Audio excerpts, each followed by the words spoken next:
चला डील चला।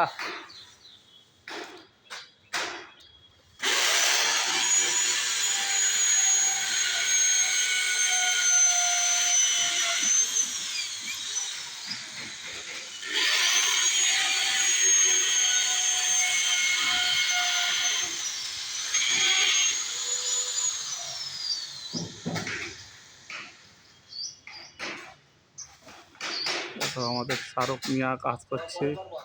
হ্যাঁ হ্যাঁ, দেখো শাহরুখ কাজ করছে ড্রিল মেশিন দিয়ে। 3 তলার উপরে ভাড়া করে এই পাইপটা টাঙানো হচ্ছে দোকানে। এটা 9টার পাইপ। এর এই পর্যন্ত সমাপ্ত। এর পরের ওই সোজাকে এখান থেকে সোজা নেমে এই এসে এই পুরো বরাবর এই ধার দিয়ে নামবে পুরো। এর পরের ভিডিওটা সম্পূর্ণ কাজ হলেই আপনাদেরকে দেখাবো।